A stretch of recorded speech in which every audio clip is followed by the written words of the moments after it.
जहाँ से आप सिर्फ चीजों को देखते हैं लेकिन उनमें फंसते नहीं। आप बस दृष्टा होकर दृश्य देख रहे हो।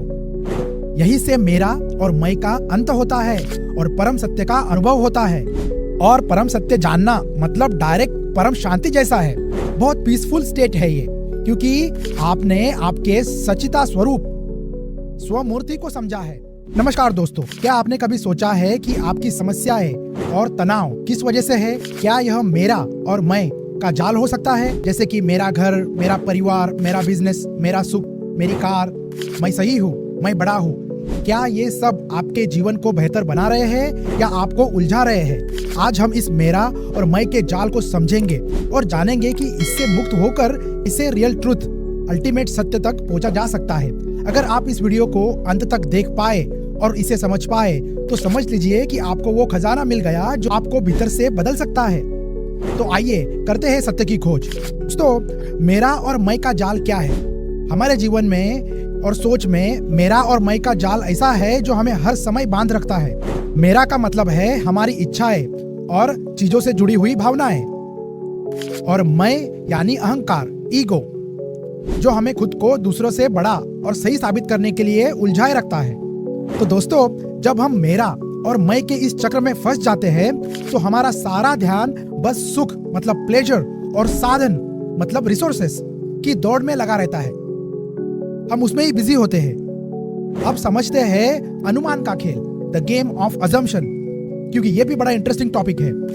हम लगातार हर चीज का अनुमान लगाते रहते हैं। अगर ऐसा होगा तो वैसा होगा, अगर मैं ऐसा करूंगा तो लोग ये सोचेंगे।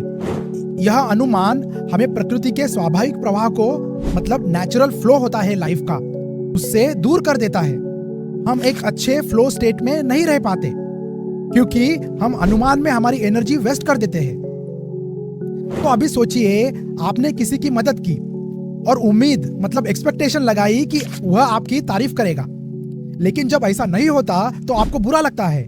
इसका मतलब हम अच्छे बुरे का अनुमान लगा रहे हैं और वो अनुमान हमें भावनाएं दे रहा है, और भावनाएं अच्छी भी हो सकती है या फिर बुरी भी हो सकती है। लेकिन अगर हम अनुमान लगाना बंद कर दे, कुछ अजम्पशन करना ही नहीं है और चीजों को वैसे ही स्वीकार करें जैसी वे है, तो क्या होगा?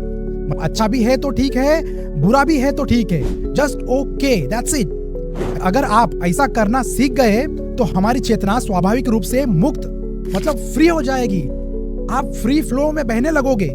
तो अभी आप इस ठीक है का गहरा अर्थ समझे, the deeper meaning of its okay.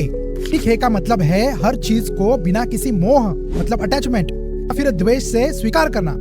जब हम ठीक है की भावनाओं में आ जाते हैं तो ना कोई अपेक्षा मतलब एक्सपेक्टेशन होती है, ना कोई शिकायत होती है मतलब ना कोई कंप्लेंट होती है, और यह वही स्थिति है जहां हमारा अहंकार गिरने लगता है।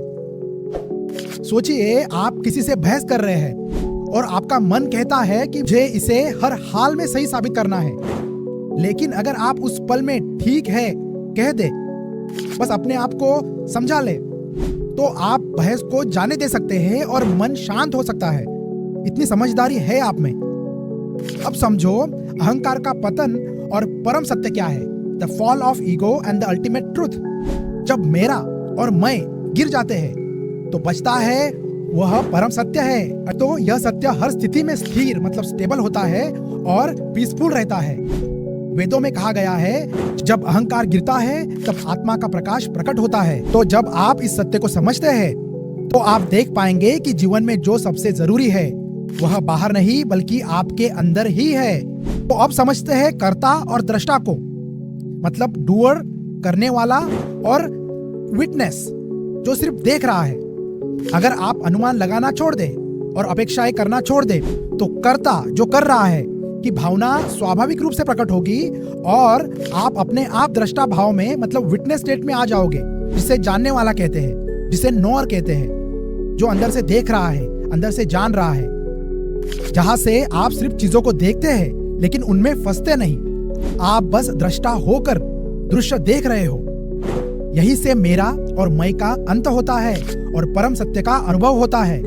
और परम सत्य जानना मतलब डायरेक्ट परम शांति जैसा है। बहुत पीसफुल स्टेट है ये, क्योंकि आपने आपके सचिता स्वरूप स्वमूर्ति को समझा है, जो कि खुद आत्मा राम है। आत्मा कृष्ण है, आत्मा शिव है, जो भी आपके इष्ट देवता है वो आपके हृदय में प्रकट हो जाते हैं। तो दोस्तों, यह मेरा और मैं का जाल हमें लगातार फंसा रहा है। अगर आप इससे पहचान कर इससे मुक्त होना चाहते हैं तो इस एपिसोड को फिर से देखें ताकि आपको ठीक तरह से समझ आए और इसे अपने दोस्तों और परिवार के साथ शेयर करें। हमारी सीरीज जीवा जागो सत्य की खोज का मकसद है कि आपको सत्य की गहराई तक ले जाए। खासतौर हमारा लास्ट एपिसोड जो रिलीज हुआ है, ego death and soul arise, वो एपिसोड आप देखिए। Channel power within you 111 को सब्सक्राइब करें, लाइक करें और कमेंट में 111 टाइप करें ताकि मुझे पता चले कि कौन लोग ये देख रहे हैं और उनको ये बातें समझ रही है।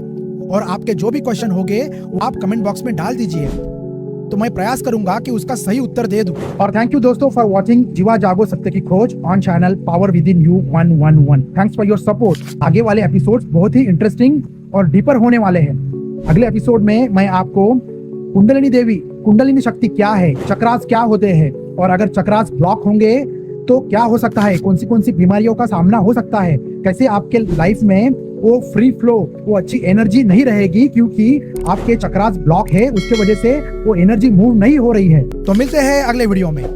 हरे कृष्णा, ओम नमः शिवाय।